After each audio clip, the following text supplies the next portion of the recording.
Welcome you to this presentation on presentation methods for presentation design. We're going to look at 4 different types of methods that are out there. Obviously there's plenty more, but for this session we're going to look at 4 major ones here, and I think you're going to enjoy this and be able to get a lot out of this and be able to apply to your online teaching endeavors. The 4 presentation methods that we'll focus on in this presentation are discussions, demonstrations, case studies, and role-playing. We've left lecturing out. We have a good understanding, I think most of us do, of lecturing. We've discussed that in some of the other presentations, but I want to focus primarily on these 4 in this presentation to help us to think of some creative ways to present some of our material using different methods. So the first one we'll focus on will be discussions. Facilitate discussions in online learning environments, you want to involve the learners as active participants. So a great way to do that is obviously asking open-ended questions, not yes, no, true, false, fill in the blank type discussion questions, but you really want to craft a well-written, open-ended question. And so I think you've seen some of those in some of the courses you've taken with us. Allow students to think through some of their ideas and thoughts. For example, you could ask an open-ended question like, what do you consider to be some of the most important skills or abilities a teacher will need to possess for the 21st century? That way there you give the learner an opportunity to kind of express some of what they see and what they feel, and so it's more of an opinion and not a right or wrong answer, and so you can get some really good discussions going, and that helps the participant become active. Also encourage learners to take ownership of finding and mastering knowledge. Put them in charge of doing some presentations and contributing to the community that you are building there in your online class. Even using things like a bibliography, a glossary of terms where students go out and they, you give them credit for, finding things pertain to the module or to the content of the week that you're discussing. Those things too can be very helpful where students go out and they can contribute, and then as a result, then the students can use that glossary or that bibliography as a bibliography reference tool to create their presentations or papers they may be writing, and can provide them with a real good resource. Also have learners to share responsibility of learning, kind of put it back on them. For example, in the presentations, you can even integrate the presentations that students use as part of a discussion forum and use that as the lead for the discussions, for your weekly discussions if you wanted to. And then also have students understanding their place in the course. You're not there to just give them an A because they registered for the course, but they have responsibilities each week to complete assignments and to get things done and make sure that they understand their responsibilities for the course that you're teaching. So as we move on to demonstrations, we look at 4 types of demonstrations: the real, simulated, symbolic, and negative. Real demonstrations use actual materials to demonstrate a process or procedure. Actual going in, using a software program, something like that if that's what you're doing, or a machine, that actually work on the machine themselves and the hands-on. The second being simulated, there that imitates reality by substituting different materials for real materials. This type of demonstration is appropriate to reduce the risk of the demonstration to the learner as well as to conserve the cost of materials. Reducing the risk and saving on materials from a real to a simulated can still accomplish many of the same goals of your teaching and outcomes. The third one, symbolic. This uses materials different from what they are, but represent something else. The participants are able to use symbols to create a decision-making situation in a contracted but realistic amount of time to learn a point. And then negative. A negative type of demonstration is used to produce the opposite of the desired result.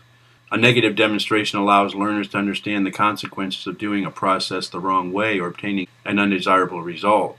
The danger is using this type of demonstration is that participants learn the wrong way to do a process or procedure. So you want to use these types, negative demonstrations, only when there's an opportunity to immediately correct the negative result and the participant can learn from the mistake. Maybe like a driving school or something like that, or a flight school. How would you correct something that goes wrong? Medical could do the same thing. So you want to put different scenarios, different types of demonstrations that you can correct right away. This area, tips for successful software demonstrations. Three most important things to ensure a successful demonstration of software: practice, practice, practice. So you want to even maybe create a demo script and test it if you're doing a software demonstration, and make sure that everything's working correctly for your presentation that you're doing. You could even do this as a tutorial as well. I've done several of those, as you've seen in the digital ecosystem. But if you're doing it in a live environment, you want to make sure your technology is all working together. You have good internet connection. If it's something on your computer that you have all the software that you need and your computer's running at an optimal level. Be careful to avoid varying from the script to answer a question, for example. Tell learners what you're going to show them, tell them what you have shown them. You tell them what you're going to tell them, you tell them, and then you tell them what you told them. So kind of the same thing in your software demonstration. Make sure everyone can see your images and that it's clear, it's distinct enough. It's not, if you're doing a video demonstration, you want to make sure that the screen is big enough for everyone to see. Also, you want to make sure that you don't go too fast. It's easy to lose your audience if they cannot follow where you're going. In your mind, in your head, you way down the road, and you may need to slow down to allow people to catch up. You just kind of want to gauge that with your audience. Maybe ask a question: is there any questions? Are you following me? Are you with me? Am I going too fast? Do I need to slow down? So kind of just give them that opportunity. You want to do that and give your participants an opportunity to practice as well. The third presentation method we'll look at is the value of case studies. Case studies are great. Case studies bring an element of realism to help the learners learn how to apply and use the knowledge and skills you're teaching them through a practical case study, through a scenario that they go through. It can provide practice in diagnosing and solving problems for your students. Also gives way to apply newly learned knowledge and practice. Even at the end of a unit or a module that you've just taught, you can allow them to take a case study and apply the knowledge that they just learned through that case study and to work their way through it. Normally, case studies are written for one of 5 purposes, and on the next slide, we'll look at each of these 5 purposes along with an explanation. So we're kind of going to look at the different types or purposes of case studies as we move into the next slide. So here we have the 5 types of case studies. First being identification. Identification will help your learners to identify both the positive and negative characteristics of a situation. So learners are asked to find points similar to those that may be present in their lives. This is really, you're creating a safe environment to identify the characteristic or point from the case study. Second area is the problem solving.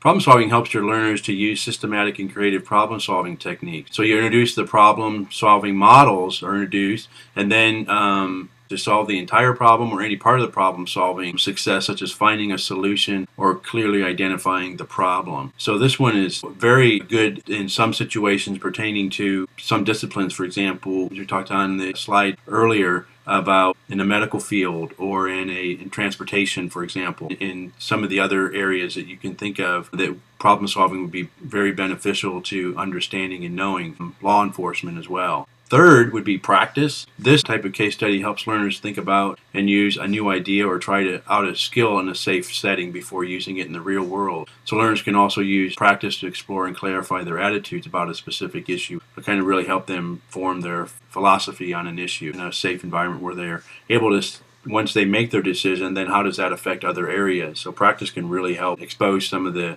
ramifications of their decisions and how that they've come to their conclusions. Fourth one, a case study would be application. This is used at the end of a training program, and this really is used as a summary and review for a set of complex ideas and skills that were presented during the program. So different elements of the case can address how the complex ideas were learned and interrelated. So here it gives you a good opportunity to give your learners an opportunity to apply what they learned in your session or your module through a case study. And then the fifth one being serial. This uses an initial situation or set of characters and progressively adds new elements for the learner's consideration. So a serial case can save time over the other 4 types above, since learners already understand the background of the case and can focus on the element, idea, or the skill being introduced. So from there, it kind of goes through a chain. Like you may have seen some of these, like you're diagnosing maybe problem that you're having with your computer or an appliance. They'll say, does it do this? Yes, we'll go to this area. No, go down to this area. And then it asks you a few more questions. Did this fix it?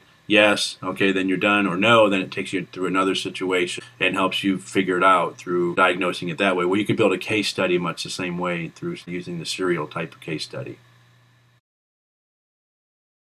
I just wanted to include a few of the benefits and cautions of using case studies. Some of the benefits first, obviously they add a note of realism and practicality to your teaching. They also increase learner participation. A lot of learners really enjoy these. Increase learner retention. A lot of these case studies are really low risk activities and allow learners to practice or rehearse how to handle a new situation. They allow learners to discover new concepts, they're non-threatening, and they can build on many times on their learners' past experiences. Some of the cautions of these case studies would be that you got to make sure that they're realistic and authentic enough. Must be believable and parallel to the learner's situations, something that the learner would actually encounter or maybe has encountered already. Participants may argue with the details of the case and miss the major learning points if the case isn't realistic, and that kind of really defeats the purposes of the case study method. Just some cautions and benefits there. Hope those are helpful. And the fourth presentation method is role play, and we'll look at two purposes of role play: develop empathy and skill practice. When done in small groups, role playing can really reduce the learner's risk, and appropriately preparing and staging role plays can also reduce risk for participants. A lot of learners have strong concerns and fears about exposing their lack of skill in front of others, so you want to be careful about that when you're using role play. You want to just make sure that you can provide a successful and positive outcome your role-playing activities that you're giving your students or online learners, whatever. So maybe put them in one person in one scenario, another person in another, and they can maybe have a debate and role-play with each other. Then switch the roles with the two participants. Role-play can be effective if used properly. In an online environment, this would be more geared for a synchronous session than an asynchronous, but it could be pulled off if it's done properly and set up with the proper safeguards and things like that and guidelines.